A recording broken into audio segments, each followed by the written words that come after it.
Renungan Sileo Senin 19 Juni 2023 Pekan Biasa ke-11.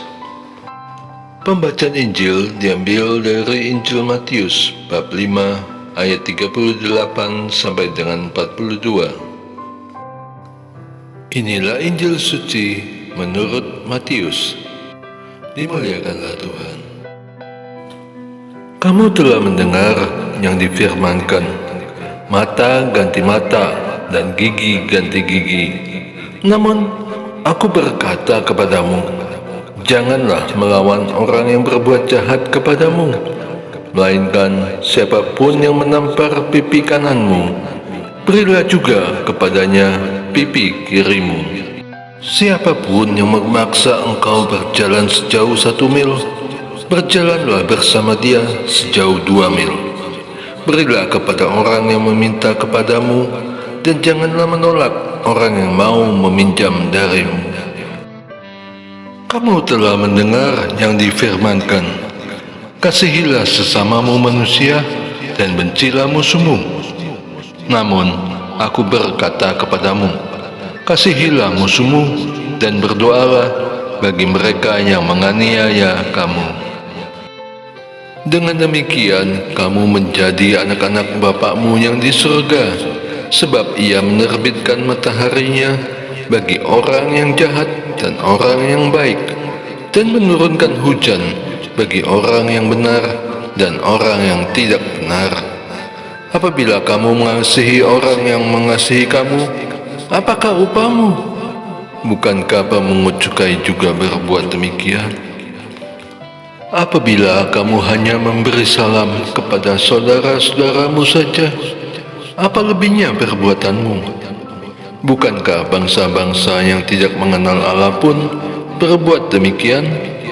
Karena itu, haruslah kamu sempurna, sama seperti Bapakmu yang di surga sempurna. Demikianlah sabda Tuhan. Terpujilah Kristus. Jangan kamu melawan. Namun aku berkata kepadamu, janganlah kamu melawan orang yang berbuat jahat kepadamu, melainkan siapapun yang menampar pipi kananmu, berilah juga kepadanya pipi kirimu. Kepada orang yang hendak mengadukan engkau karena mengingini bajumu, serahkanlah juga jubahmu. Matius bab 5 ayat 39 sampai dengan 40. Mula membaca ayat ini, aku merasa heran. Kenapa aku tidak boleh melawan? Bukankah tidak adil? Aku akan dijadikan bulan-bulanan, dianggap tidak berani, atau dianggap mengakui kesalahanku. Padahal tidak. Ketika aku merenungkan lebih lanjut dengan membaca 2 surat Rasul Paulus kepada jemaat di Korintus dan menarik benang merahnya, barulah aku mengerti maksudnya.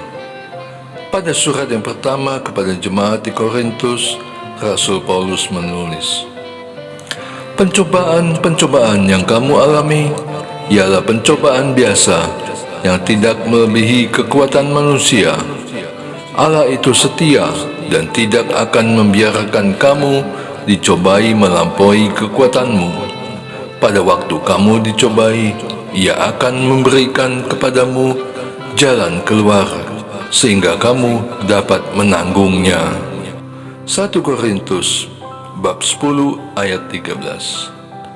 Sedangkan dalam suratnya yang kedua kepada jemaat di Korintus, ia menulis, sebagai teman-teman sekerja, kami menasihatkan kamu supaya kamu jangan menyia-nyiakan anugerah Allah yang telah kamu terima.